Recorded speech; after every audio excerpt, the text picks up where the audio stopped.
Comme tous les samedis midi, c'est l'heure de notre grand format de la rédaction. Cette semaine, France 3 Picardie prend l'accent de la région. Acheteur, en picard, signifie aujourd'hui, vous le savez ça, mais c'est aussi le nom d'un groupe de musiciens né à Ons-en-Bray, dans l'Oise, il y a une dizaine d'années.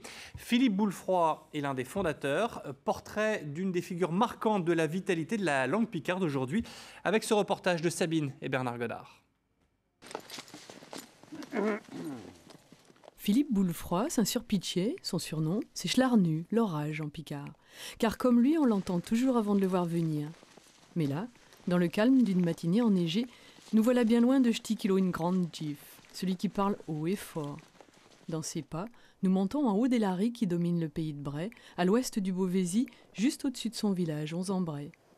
J'aime bien, de temps en temps, monter ici. Il y a un calme extraordinaire, on est tous ceux.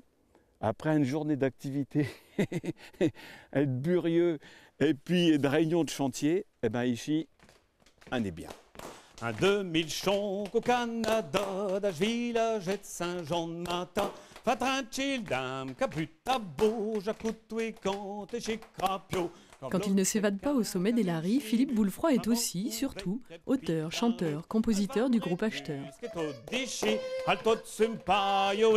Je me suis berluré d'acheter parole et puis c'est trop rapide. C'est un peu... Acheteur, c'est une aventure collective démarrée il y a près de 10 ans. 2 disques déjà, des chansons reprises dans le répertoire traditionnel, d'autres écrites pour dire en picard le monde d'aujourd'hui.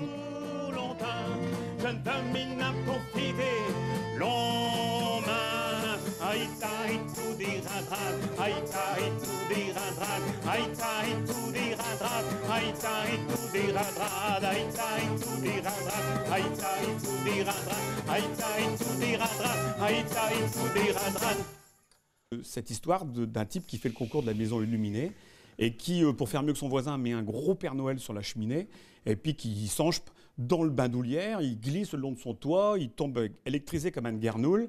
Et puis il voit sa maison qui prend feu, voilà. Et donc sa maison s'embrase complètement. Et puis Chély qui gagne ce concours de maison d'illuminée parce que Chély a vaut la maison le plus illuminée des villages. À réfléchir pour tout chez concours être chez maison illuminée à Picardie. Voilà, qui consomme et qui consomme et qui consomme de l'électricité inutilement. Voilà. Je concours une maison faire chiche mi el premier l'énergie. Va dire que j'abomite pas chez des chilo géralium pitché. Partout dans ma garde, un pim court dans ma village et garde un cours. Acheteur chiche besoin pour demain, je concours de braquer le miné. Le miné, et le miné, et le miné.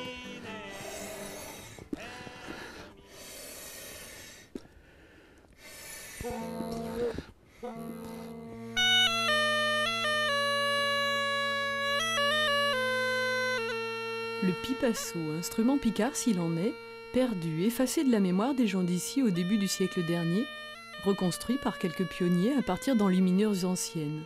Étonnante résurrection d'une musique totalement oubliée.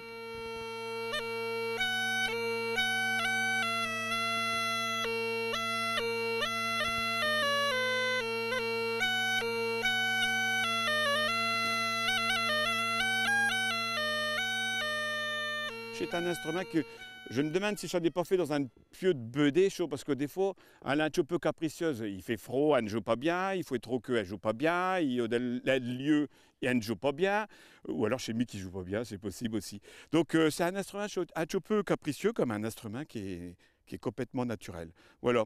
Donc j'espère qu'un jour, on pourra jouer cet instrument-là partout en Picardie, mais c'est bien que mâcher, je pense que c'est bien. Il y a au grand de gens qui mâchent à souffler dedans. Donc je rappelle les objectifs, c'est de savoir quand vous faites les travaux et puis comment on va s'organiser avec Jackie Deveau et puis les transports. Langue picarde, langue du cœur, celle qui donne à ses chansons cette chaleur si particulière. À Saint-Burieux, à Snouvrache, chez Totkeuz, Schlarnu travaille à la poste, très sérieusement chargé des opérations immobilières. On imagine mal s'immiscer ici chez Kien, chez Co et puis chez Mouk, et pourtant. On va les virer sur place et puis après on verra ce qu'on fait. Les gens ils viennent à un spectacle d'acheteurs et puis ils viennent nous voir dans un spectacle et puis ils viennent de découvrir que le mot adé, ça va faire 15 ans qu'ils ne l'ont pas entendu. Voilà. D'un seul coup, ils s'aperçoivent qu'ils ont toujours entendu ce mot-là dans leur jeunesse et que ça fait 15 ans qu'ils ne l'ont pas entendu. Alors ça fait une émotion incroyable. Donc maintenant, il faut se lâcher, quoi. Moi, je dis AD. Et tous les gens commencent à me répondre au bureau. Dans mon établissement, au bureau, avec mes collègues, il y en a beaucoup qui me disent AD. Donc AD, parce qu'en plus, dans le Pays de Bray, on ne dit pas AD avec un accent aigu, on dit AD avec un accent grave.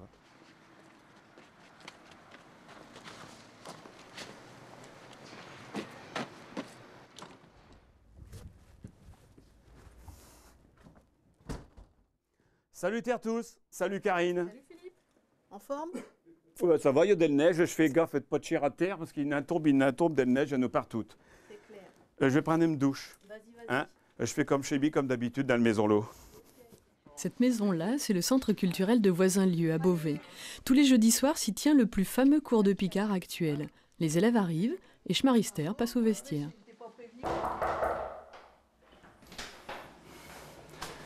Je bucaluche parce que des fois, il y a des gens qui se déloquent ici. Il ne faut pas se surprendre. C'est la première fois qu'un buc elle porte quand un sort d'une douche.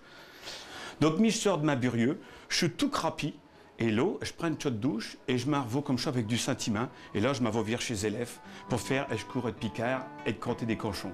Un brodec mis côté gavé, j'fais il fait qu'un piège à veine. J'taille en vrimeux, bien radjuisé, pique pas perdre haleine. Colin méchu, cocher marron, piché ravu. Colin méchu, toujours chez les travachus.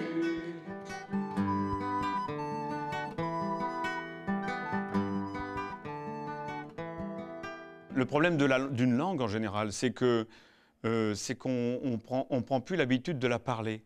Et quand on la parle spontanément, alors nous on a quelques petites phrases ou des manières instinctives de parler, mais quand on ne la parle pas régulièrement, quand on ne l'entend pas régulièrement, ça demande un minimum d'effort pour spontanément la parler comme ça. Puis à Sberlure, on ne trouve pas tout dit chez mots qu'il faut, hein, on ne trouve pas toujours les mots qu'il faut. Donc ça pose un problème. Alors que la chanson, ça désinhibe un peu les gens. Et c'est un moyen d'apprendre du par cœur, apprendre un texte en par cœur, et puis d'apprendre ses phrases par cœur. Voilà. Et je pense que des tas de gens qui n'osent pas parler en picard, ça leur pose aucun souci de canter un picard.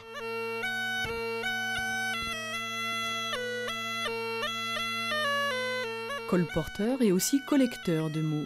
Philippe Boulefroy travaille ici à la réalisation d'un dictionnaire du vocabulaire utilisé autrefois dans l'Est de l'Oise, à Béthisy-Saint-Pierre et Béthisy-Saint-Martin. Anecdotique? Pas vraiment. Une pierre de plus pour tenter de définir plus précisément la grande Picardie linguistique.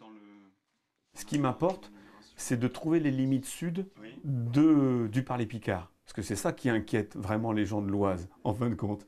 C'est de savoir s'ils sont normands, parisiens ou picards. Donc voilà. Donc on avait fait le dictionnaire de la Chapelle-au-Pot, où je suis tombé sur une dame qui s'appelle Henriette Leca, et d'un petit village d'Armentières à côté de la Capelle, donc la Chapelle-au-Pot. Cette femme-là parlait extrêmement bien picard. Voilà. Donc on est certain que là-bas, on parlait picard, on disait un quin, un ca, un mouk, comme dit un picard, du Brandenburg. Et dans toutes ces boîtes bleues d'un Saint-Burieux, la collection la plus rare et la plus riche de chansons picardes. De la toute première répertoriée, la cantilène de Sainte-Eulalie, datée de l'an 881, à celle d'aujourd'hui. 4226 chansons répertoriées, trouvées dans les livres, les archives ou en prêtant l'oreille aux anciens. Alors, le plus dur aussi, c'est de récupérer ces intonations. Parce que comme je fais de la transmission orale, des fois, je suis un petit peu dur à les retrouver. Mais bon, je fais quelques enregistrements. L'autre coup, il y a un vieux qui m'a téléphoné. Puis je répondeur de mon téléphone, il m'a canté le canchon. Puis après, 3 jours après, il m'a envoyé ce texte. Et sûr qu'il y a dans les armoires ou dans les mémoires des chansons qu'il n'a pas trouvées, pas classées. Il cherche encore.